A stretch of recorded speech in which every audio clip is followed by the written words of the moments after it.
We previously introduced orthogonal matrices. It's a special type of matrix that, when multiplied by its transpose, yields the identity.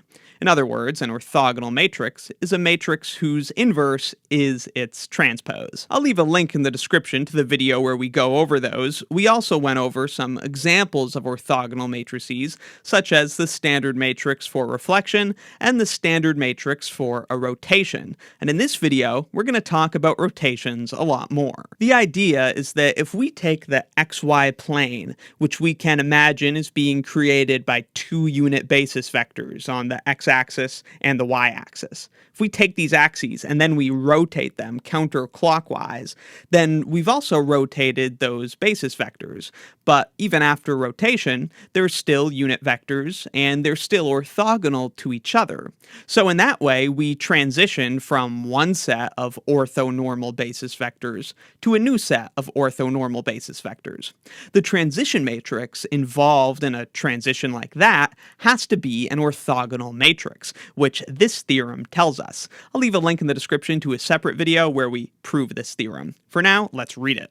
Let V be a finite dimensional inner product space. If P is the transition matrix from one orthonormal basis for V to another orthonormal basis for V, then P is an orthogonal matrix. So like I said, the transition matrix necessary to rotate our usual orthonormal basis vectors for R squared, that will be an orthogonal matrix. Let's explore what that orthogonal transition matrix would be with the help of a picture. So here we have an x-y coordinate system, and you can imagine we rotate it counterclockwise through an angle theta.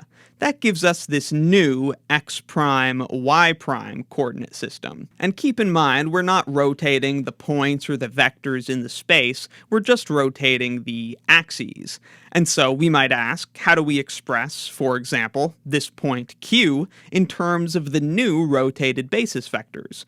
It might have had coordinates xy with respect to the original xy axes, but if we rotate those axes, certainly it will have a different set of coordinates with respect to those new rotated axes, x prime and y prime. In order to figure out how to express a point with respect to these new rotated axes, we need a transition matrix, and hopefully you recall how to find a transition matrix. And if you don't, well, let me remind you. Suppose we have these unit basis vectors u1 and u2 along the original xy axes. So these are your typical set of orthonormal standard basis vectors for 2-space.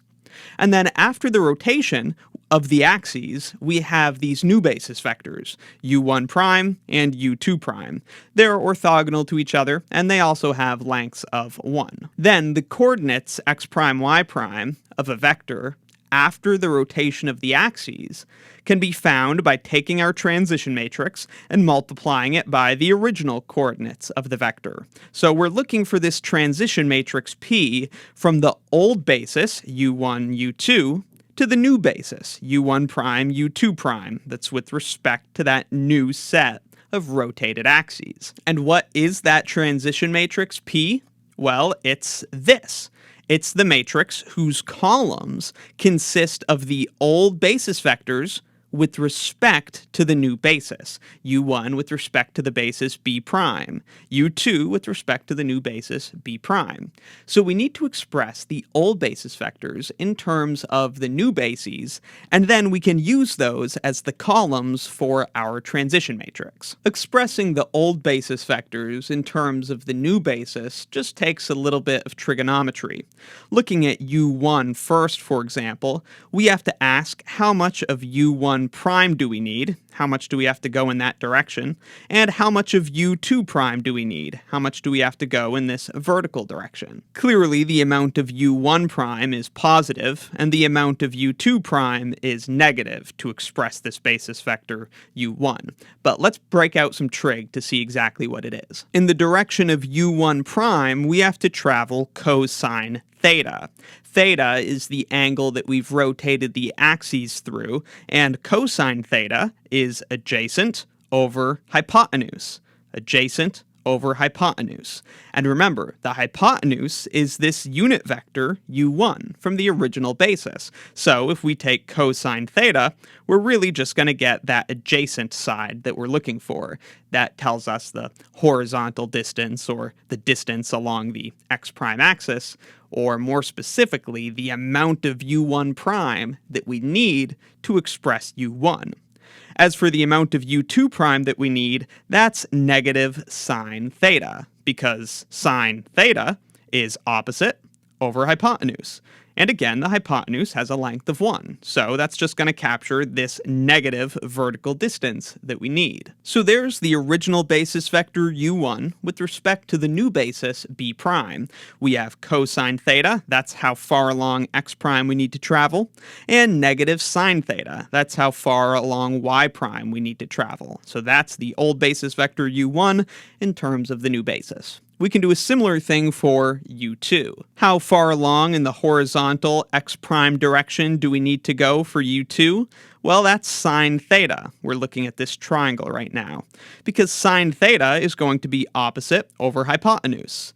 Now, the opposite side is that horizontal distance we need, that distance along x prime, but the hypotenuse is the unit vector u2. So if we take sine theta, we're just going to get that opposite distance that we need.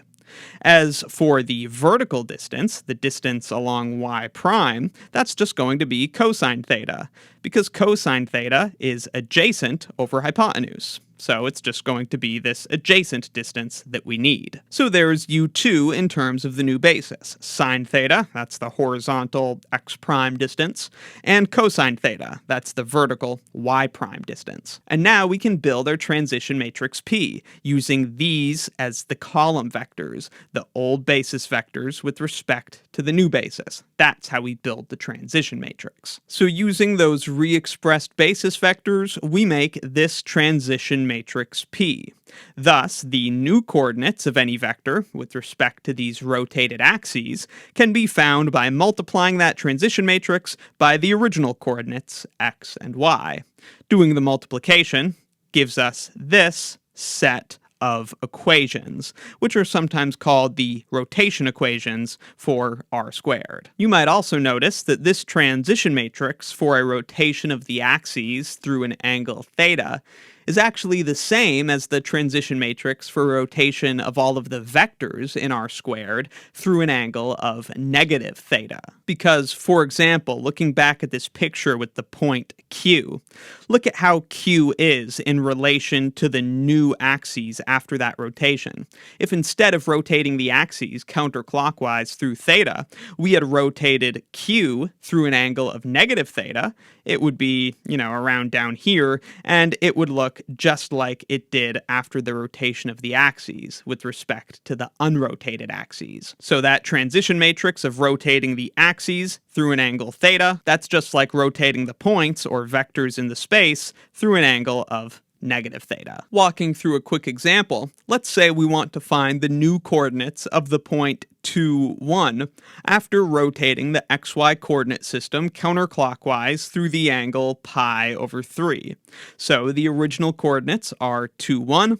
The new coordinates after rotation of the axes can be found by taking the transition matrix with theta equals pi over 3 plugged in, and multiplying it by those old coordinates, 2, 1. Now, you've got to know your unit circle. Cosine of pi over 3 is a half, sine of pi over 3 is root 3 over 2, and so on. That's the transition matrix for this angle.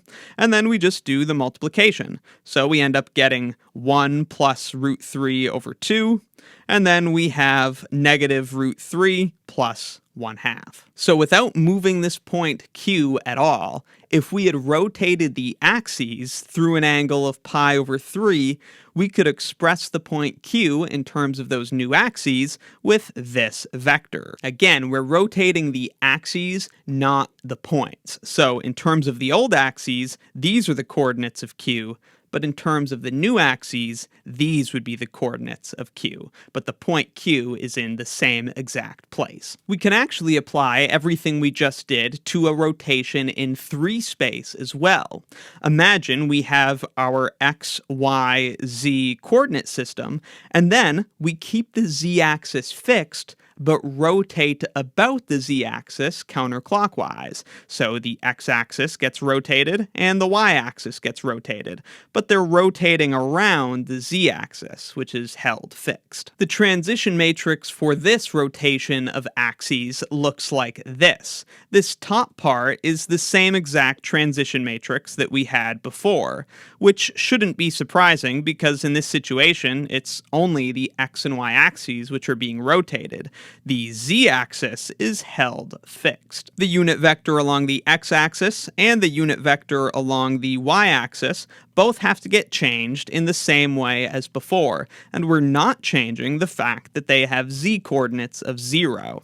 Meanwhile, the unit vector u3 along the z-axis, well, that's not going to get changed at all because the z-axis is held fixed. So if we have a point xyz and we've rotated the xyz axes, we can express that point relative to the new axes without moving the point at all.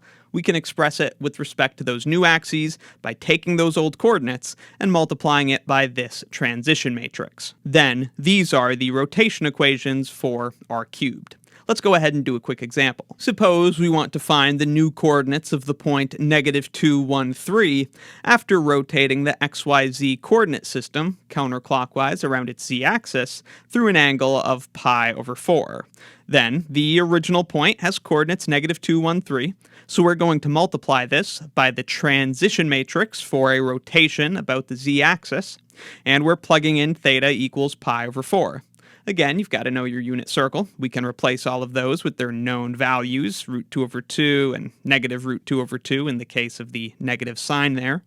And then just do the multiplication, and we get this new vector. So after rotating the axes, this point, without moving at all, can be expressed in terms of those new rotated axes with these coordinates. In each of these cases, we are transitioning from one set of orthonormal basis vectors to a new set of orthonormal basis vectors. So both of these transition matrices have to be orthogonal matrices. And you could verify that if you take this matrix and multiply it by its transpose, you'll get the identity.